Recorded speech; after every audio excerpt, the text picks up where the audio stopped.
أعوذ بالله من الشيطان الرجيم بسم الله الرحمن الرحيم. Ya Ustaz, mengenai tata cara berdoa ketika khatib berdoa di akhir khutbah. Nah, bagaimana dengan posisi makmum? Apakah juga mengaminkan dengan suara yang agak keras dan mengangkat tangan? Makmum tidak disyariatkan mengangkat tangan di saat khutbah imam. Kalaulah itu baik, tentu para sahabat yang pertama kali melakukan, para sahabat tabi'in, para tabi'ut tabi'in. Imam saja tidak mengangkat tangan. Imam saja hanya sebatas apa? Ya, berisyarat dengan telunjuk. Maka makmum tidak disyariatkan juga untuk apa? Mengangkat tangan. Adapun mengaminkan, fatwa yang saya pernah dengar dari Syekh Utsaimin, ya, kalau tidak salah, dia mengatakan boleh di akhirnya. Tapi nanti saya lihat, cari lagi ya tentang masalah fatwa itu. Yang saya dengar begitu. Nah.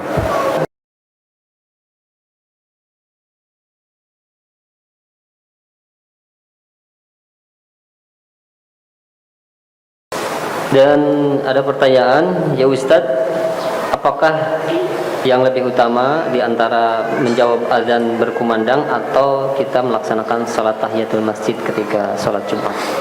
Saya pernah tanyakan hal ini kepada Syekh Abdul Muhsin Al-Abbad. Beliau berkata kalau dua-duanya diambil lebih bagus. Tapi kalau di hari Jumat, Pak, ketika antum datang masuk masjid, adzan berkumandang, lebih baik antum segera sholat. Kenapa? Karena mendengar khutbah imam itu hukumnya apa? Wajib. Sedangkan menjawab adzan hukumnya apa? Sunnah.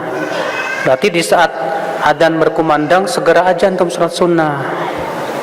Karena apa? Karena demi untuk ngebelain dengar khutbah imam, karena itu hukumnya wajib. Ya.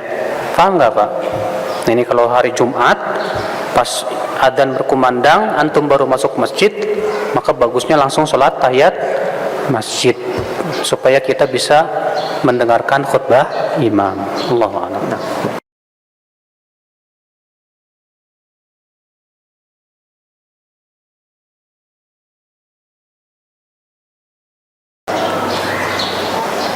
Ya Ustaz, di kampung saya ada yang mendirikan sholat Jumat sendiri, padahal sangat dekat dengan Masjid Jami, dan dengan alasan katanya khutbahnya tidak berbahasa Arab.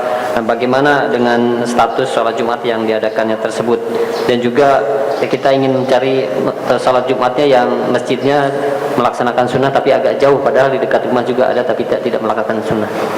Ini jelas tidak dibenarkan, Pak, karena ini sama saja memecah belah kalimat kaum muslimin. Ya, hanya karena khotib Jumatnya tidak berbahasa Arab, ya, akhirnya bikin Jumatan sendiri.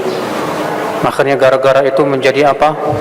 Ya, berpecah belah kaum muslimin. Haram ya akal Islam.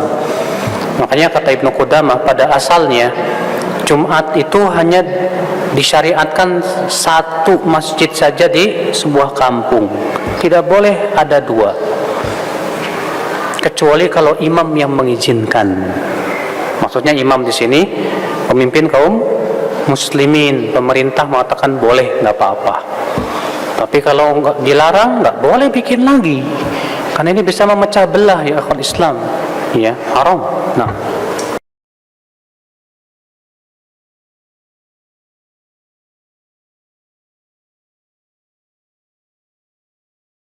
Ustadz, apakah hukum memotong kuku dan tidur sebelum Jumat serta mencukur bulu kemaluan termasuk sunnah sebelum Jumat?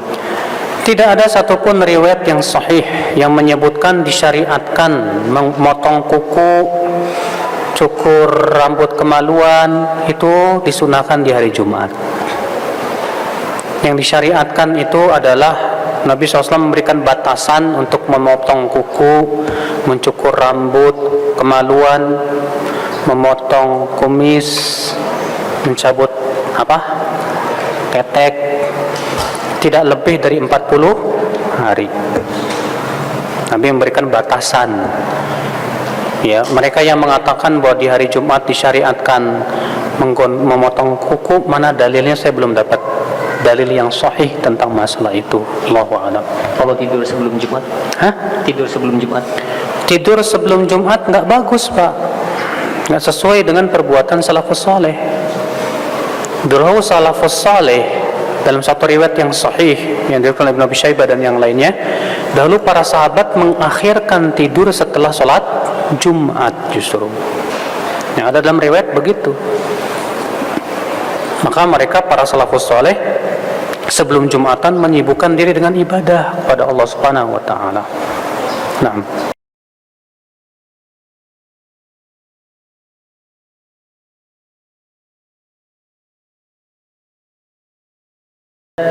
Ya Ustaz, bagaimana jika kita batal ketika sholat Jumat pada rakaat yang kedua karena hendak buang hajat? Nah, ketika kembali ingin sholat, ternyata sholat sudah selesai, Ustaz. Apa yang harus kita lakukan? Kalau kita tidak mendapatkan sholat Jumat karena batal, kita datang lagi udah selesai sholat Jumat, maka kita sholat duhur.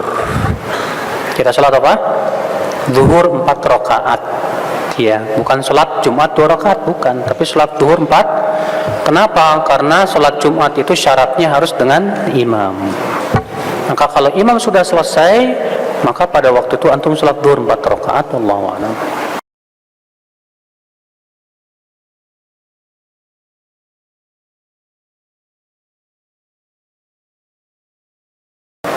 Ya Ustaz, mohon diterangkan kembali mengenai sanksi Allah bagi orang yang meninggalkan sholat Jumat hingga 3 kali berturut-turut. Nah, bagaimana bila sering meninggalkan sholat Jumat tapi tidak berturut-turut? Sama. Karena kan hadis sebelumnya Rasulullah tidak menyebutkan 3 kali berturut-turut, sekali saja sudah bisa dia menyebabkan termasuk orang-orang yang lalai itu. Kata Rasulullah, "La yantahiyanna aqwamun." Ya. Antar ke salatil jumu'at aw la yahtimanna Allahu ala qulubihim wa la yakununna minal ghafilin. Hendaklah berhenti kaum itu dari meninggalkan salat Jumat, atau Allah tutup dan stempel mati hati mereka dan mereka betul-betul menjadi orang yang lalai. Tuh, lihat Nabi mengatakan hendaklah mereka berhenti dari apa? Meninggalkan salat Jumat. Ini bagi mereka yang tidak punya udzur, Pak, sengaja tinggalin. Adapun kalau punya udzur ya nggak masalah.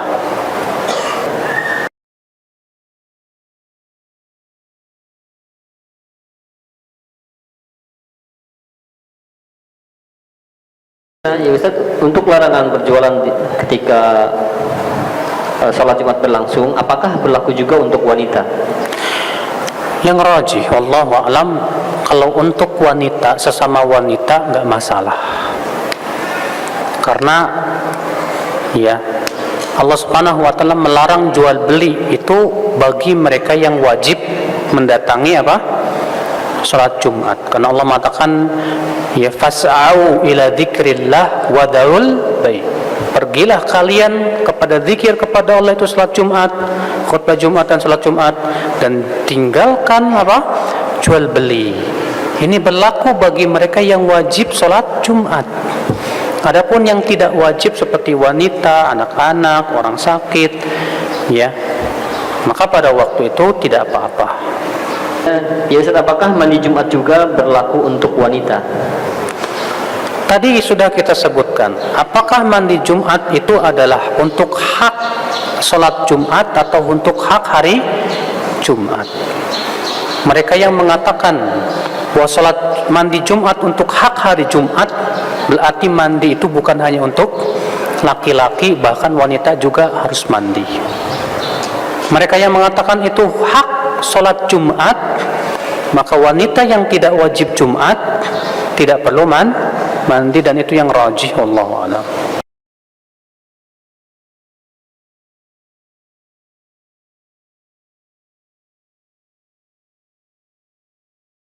Ya Ustadz, bagaimana dengan orang buta? Apakah masih wajib Jumat ke masjid, sedangkan dia merasa tidak enak jika harus terus-menerus merepotkan agar orang menuntun dia? Orang buta sama nasibnya dengan orang sakit sebetulnya, termasuk orang-orang yang diberikan rukhsah. Allah berfirman dalam surat Al-Fatih,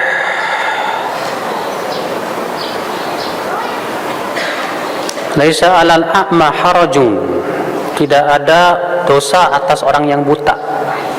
Wala 'alal a'raj, tidak juga orang yang pincang, ya, yang lumpuh. Wala 'alal marid, tidak pula atas orang yang sakit. Ini orang-orang yang diberikan rukhsah, tapi Nabi tetap menganjurkan untuk datang jika mereka mampu.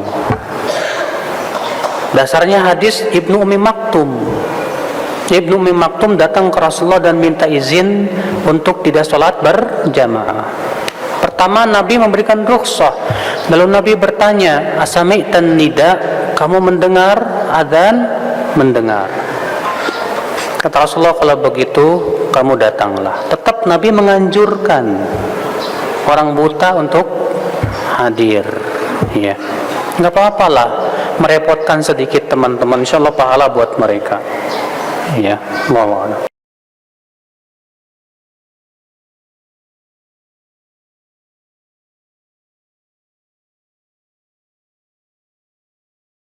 Ya Ustadz, ana suka mendawamkan untuk memanjatkan doa pada saat khotib duduk di antara dua khutbah. Bagaimana hukumnya Ustadz? Doa antara dua khutbah, saya belum dapat dalilnya, ya, bahwa dianjurkan banyak-banyak berdoa di saat itu. Dan juga saya belum dapat riwayat dari para sahabat yang melakukannya. Nanti insya Allah saya coba cari lagi, Pak. Maka untuk mendawamkan suatu ibadah yang tidak ada dalilnya ini, jangan dulu deh. Butuh kepada dalil, apalagi didawamkan seperti itu, ya. Allahu a'lam.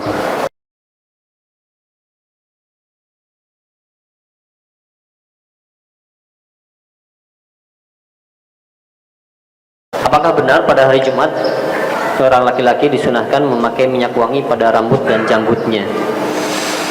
Ya, memakai minyak rambut yang wangi, Pak. Karena dahulu kan sudah kita sebutkan tadi bahwa Nabi SAW menganjurkan untuk memakai minyak wangi dan apa? Memakai minyak rambut yang wangi tentunya.